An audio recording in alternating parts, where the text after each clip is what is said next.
Welcome to Dustie's Bites. Are you ready to get festive? Because it's that time of year. You're right, Christmas.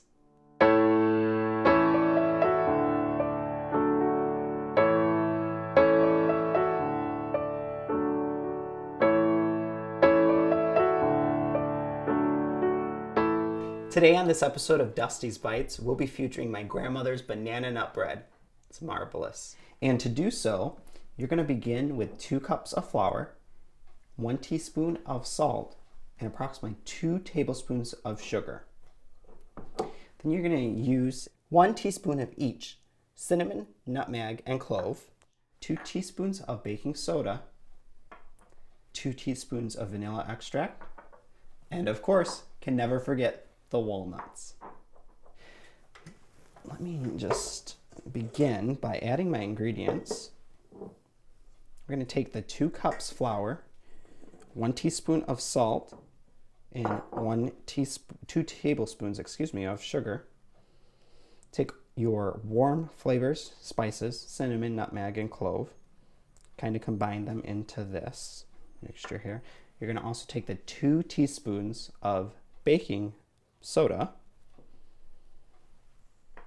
And then let me grab my handy dandy spoon. Kind of just blend in. And what I like to do is start with my wet ingredients. So I'm going to add all of my dry ingredients back to the bowl. And then we're going to start adding the wet ingredients. Oops, excuse me, I'm throwing things again. We're going to take approximately 1 cup of non-salted butter. You could use margarine, just make sure it's not salted. 1 egg, just crack it in here. Then you're going to add your vanilla. And then slightly beat the mixture together to just blend it. Now we are going to add about 1 cup of milk to get the consistency of a dough when we add the flour. Now that we have our wet ingredients mixed up, we're going to add our dry ingredients. And then before I forget, let's add some banana. Wouldn't it be banana nut bread without banana? So you just want to peel your banana. It's okay, like if you do it toward the end, just before you put your dry ingredients, make sure you get it in there. Mix it up to a mash. We'll have a consistency of resemble applesauce. Now that we have this to the consistency of applesauce, we're going to add all of our dry ingredients. Like I said, you don't have to get fancy. You can just add all the dry ingredients that we mixed up earlier. But you want to make sure that you beat it on low for about 2 minutes before stirring in your walnuts. Excuse me there.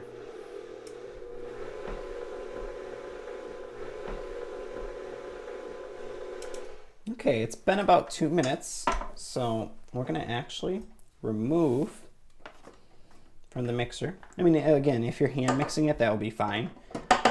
Just if you're mixing it with a mixer, remove it from the mixer. Kind of give it a stir to fold in some air in there. And then we're going to add our walnuts. Don't have to be very fancy with that. Just fold them in.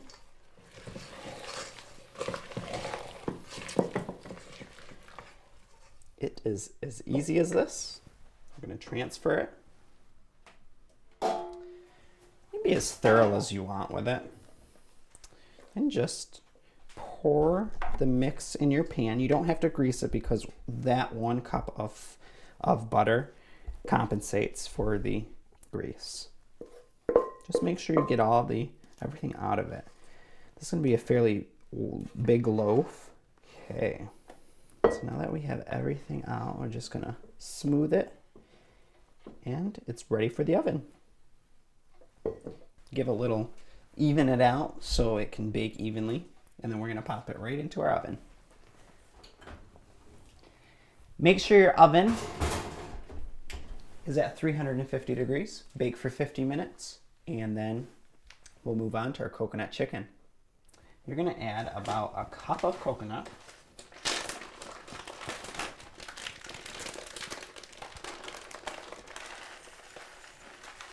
You could be generous on the coconut. It's unsweetened coconut, so I mean, even if you wanted to do a cup and a half, you can. Go ahead and add it there. And then we're going to cut up our chicken.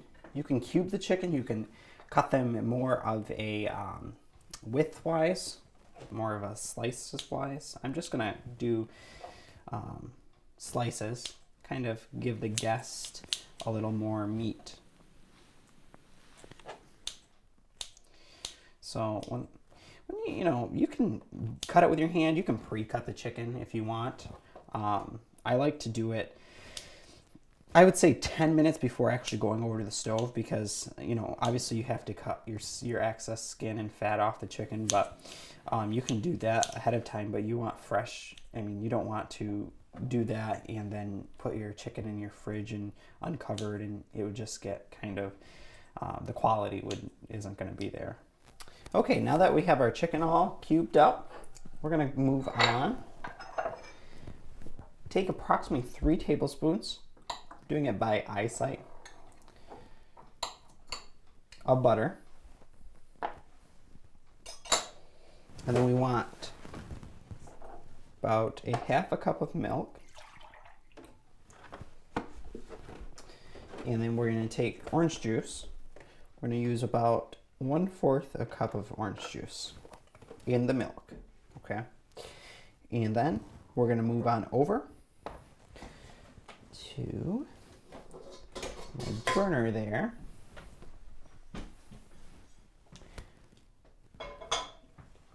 Okay, and then we move on over to the saute process. Okay, now we're going to move on to sauteing. Take about a tablespoon of grapeseed oil. Coat your pan with it.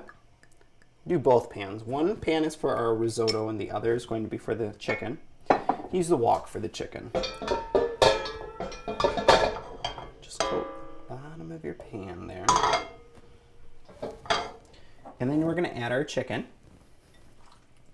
Just add all of our chicken here.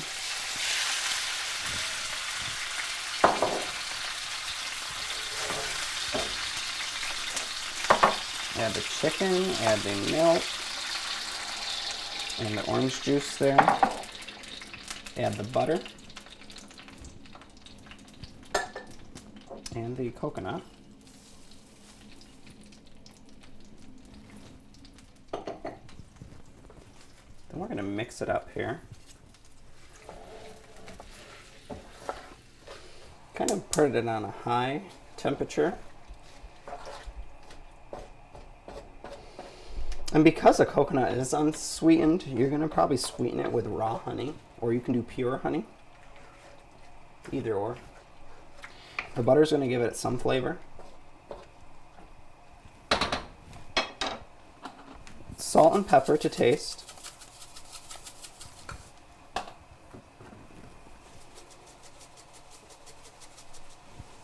You don't want to overbear the salt nor pepper, because then you'll get kind of the sweet will counteract with it. Then you're going to add your pure honey, or you can do your raw honey, about 3 tablespoons. Just give it a little stir. It's going to melt off from your spoon because we're at a high temp.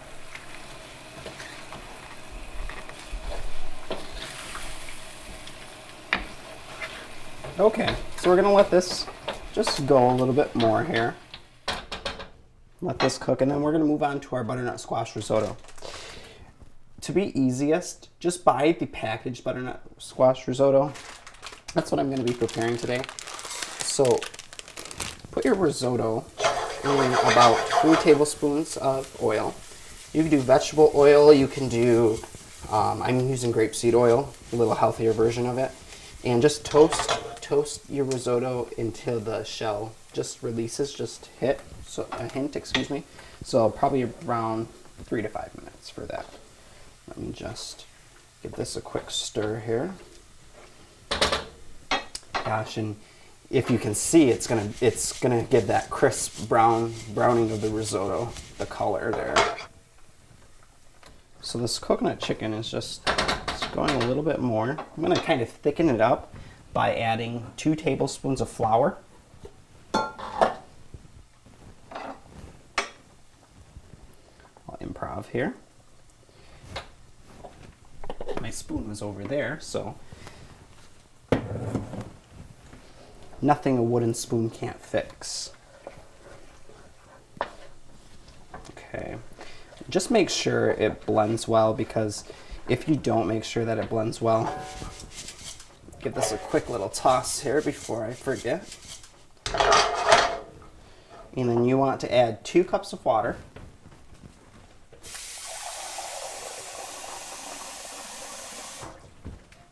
So we're gonna add 2 cups of water here. It's gonna steam. So you want to be careful when adding the water in.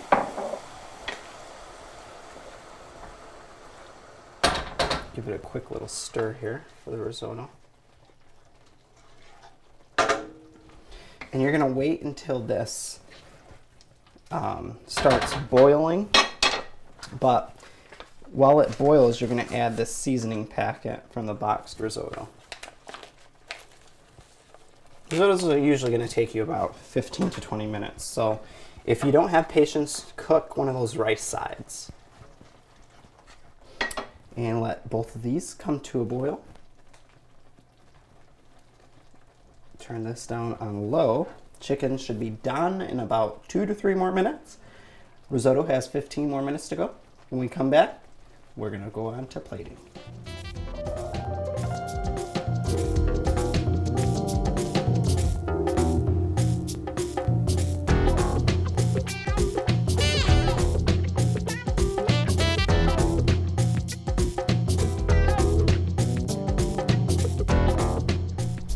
Now we're gonna plate our food. How I'm gonna plate the food today is I'm gonna take a piece of the banana nut bread. Let me just get the fillings all in there. Let me grab a flatter knife here.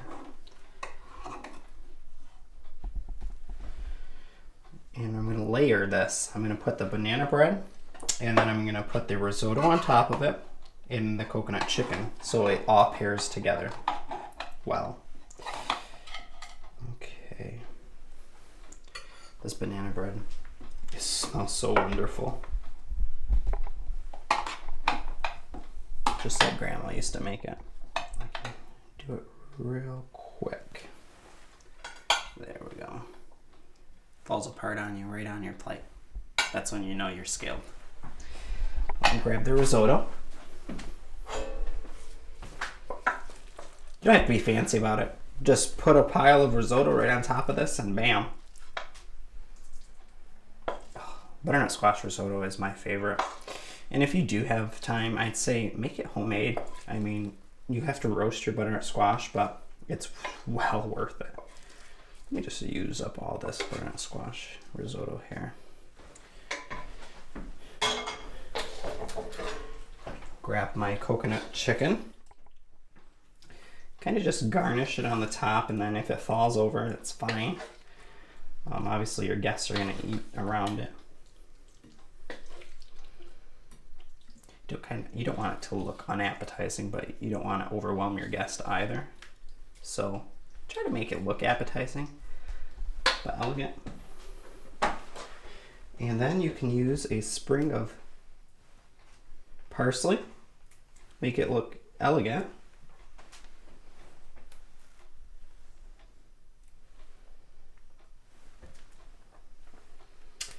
And it is as easy as that. I want to wish all of you a very Merry Christmas. Thank you for tuning in to Dustie's Bites, and I will see you New Year's.